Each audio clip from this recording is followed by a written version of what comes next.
Welcome back for another video. What are the top all-time managers doing for Gameweek 25? So we've got double Gameweek 26 confirmed. Blank Gameweek 31's confirmed for Arsenal Wolves. We've got Saka injured. So there's a lot to think about. So let's break it all down nice and simple. Jamie McDonald has moved back ahead as the top-ranked expert after scoring 78 points last week. That was a green arrow to 195th in the world. Not unfamiliar territory for him though. He's got a best finish of 564th in the world a few years ago. Jamie has got Saka though, so he's going to need to fix that before the double. We'll go through who he's sold Saka for later. Well done if you managed to beat the average expert score, which was 70 points last week. The overall average was 55, so it was a strong week all in all. For Gameweek 25, 38% are going to roll a transfer into the double, 36% are making one transfer, and 26% are making two transfers. No one's making more than two moves this week. However, there's 5 -4 hits being taken, no wildcards or free hits active. So, what are the top transfers in and out? Well, naturally, Saka is the #1 sold player this week. 49% are selling him. Absolute worst timing for an injury. Sunderland home, such a great fixture, and then it's a double game week.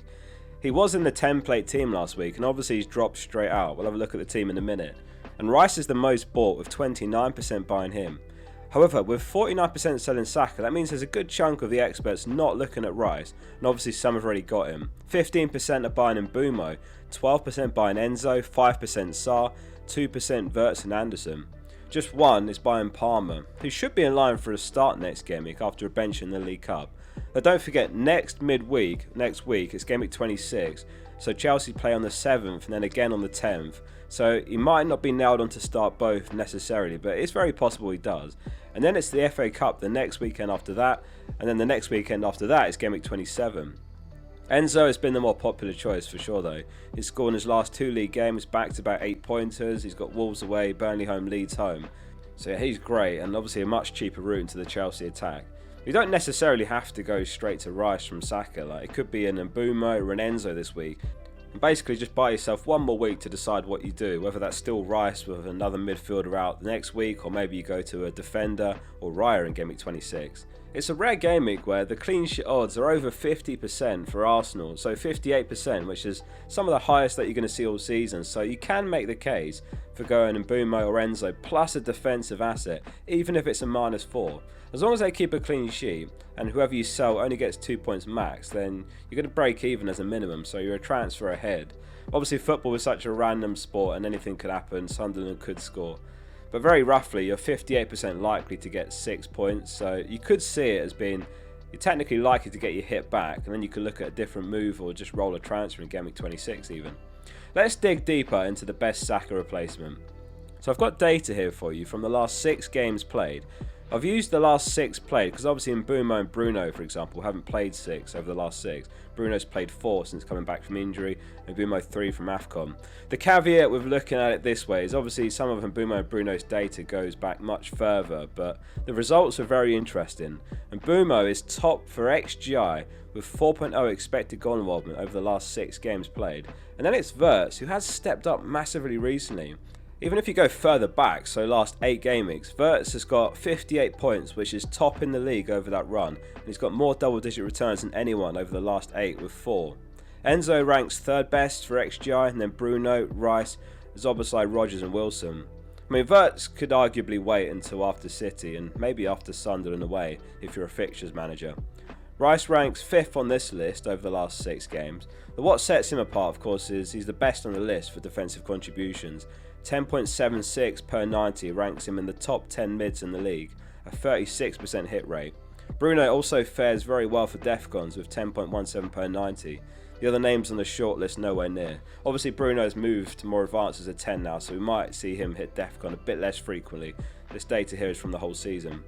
Data table is from Scout. You can access all my tables and get all the other benefits, plus get 50% off by tapping the link in the description. Keane is the 2nd most sold this week, and some reliable reports suggest that he was due to be benched last game week, but Mykolenko had to pull out, which meant Keane got the start, and they ended up playing 4 centre-backs in the back 4.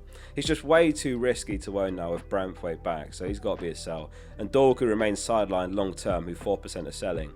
Tarkowski, O'Reilly, Chow, Tavernier, Lefebvre and Ekitike are the other most sold assets. Ekitike is a little bit surprising given he got a brace literally last match in the league. There is Man City home and Sunderland away, so perhaps they feel that you could go for Mbeumo or Rice, who are higher upside picks in the short term, and then you consider switching back to Ekitike or just go to Wirtz later. Gordon went off in the League Cup with a potential hamstring injury just before half time, and Bruno G also missed out entirely, so that could benefit Brentford. Newcastle were knocked out by Man City, and City now almost certainly will blank in Gameweek 31. It's not official yet. I think they're basically waiting to see what happens in other cups. Arsenal and Wolves definitely do blank. Man City and Palace almost certainly likely to blank in 31 as well. No Wolves assets being bought this week. Krupi is being picked up by one manager over Mane, interestingly. I wonder how many are going to give in to double gaming mania next week and pick up a few Wolves assets. I think Jose Sa and Mane probably the best two, maybe Hwang as well since he's probably on pens. The double gaming fixtures aren't great for Wolves though, so it's just very much the Arsenal triple up which is essential. Let us know in the comments, what's your Arsenal triple up going to be for the double? We're seeing lots opt for triple defence, which is quite interesting, but some are going double defence and Rice. We'll skip over Chips, but just quickly, there's one bench boost active, which was Rupe, and he said the following: "It's time for the bench boost after wildcarding last week. My bench this week is Dubravka against West Ham, Krupi and Senesi against Villa, and Rodon against Forest. Everyone's got a home fixture, so I'm hoping to gain at least something. Bench boosting in double game week 33 could be better, but I believe I'd be benching single game week players then, so at least I can focus on my starting 11 later, and also be more flexible with the triple captainship." So captaincy next, and the top all-time managers are predominantly going for Bruno, 90% captain in Bruno, home to Spurs. And Gabriel's next top, but only 4%. And then one is going for Palmer, Enzo, Timber, Bowen, and Mbeumo and Haaland. Well, it's hard to overlook Bruno's recent consistency and Man United's new lease of life under Carrick. 2 wins and a draw so far under him. And another home fixture versus a Spurs side that are massively suffering with injuries. I mean, some of these on this list probably play, but just in the defence alone, there's flags on Van der Ven, Romero, Porro, Spence, Danso and Davies. Plus you've got Kudus, Bentancur, Bergvall, Madison, Kulu, Richarlison all out. FPL review projections have got Bruno top this week on 7 points. Gabriel is actually second on 5.6, and then it's Palmer, Timber, Salah, Haaland and Rice.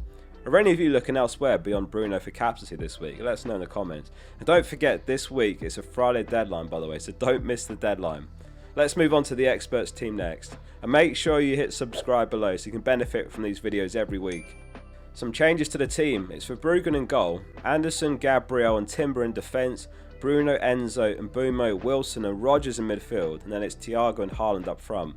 It's a light bench this week, Dubravka, Mukiele, Alderete and Gue. How many players have you got from the experts team starting 11? Mbeumo replaces Saka in the team, and Timber replaces Chalobah, and Verbruggen comes in for Raya.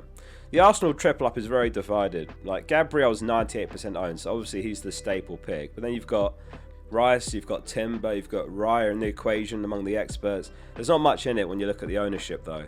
Like Chalobah and Rice versus Timber and Rodgers. That latter combination, Timber and Rodgers, is basically just about 10% higher ownership.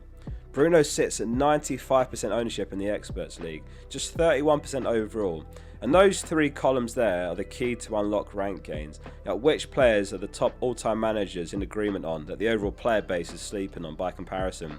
You know, Dubravka's been a great backup keeper in place. He's got a 65% ownership difference. Anderson's 44%, another example. He's got Burnley home in blank game week 31 by the way, so he'll be really handy that week, and he's great to start this week. Enzo's another one, 65% difference, Timber 35% difference. Let's move on to final thoughts and tips from the experts. I never get his name right, but 3Paljasti says, I decided to use my 2 free transfers and go for the triple Arsenal defence by buying Timber instead of the obvious Saka to Rice switch.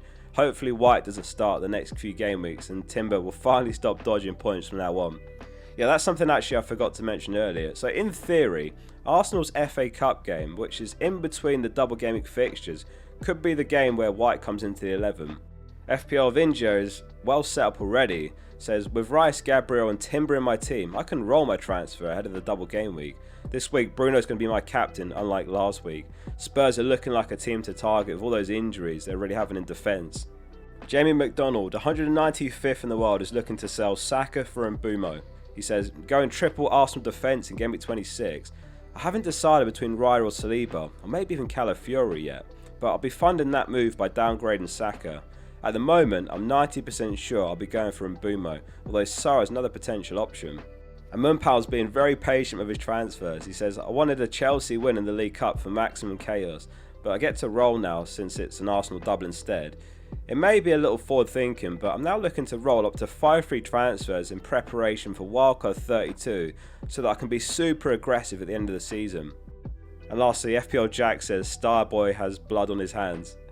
We'll be back first thing tomorrow with Tom's team selection, the #1 all-time manager, and what transfers he's making. See you soon for the next one.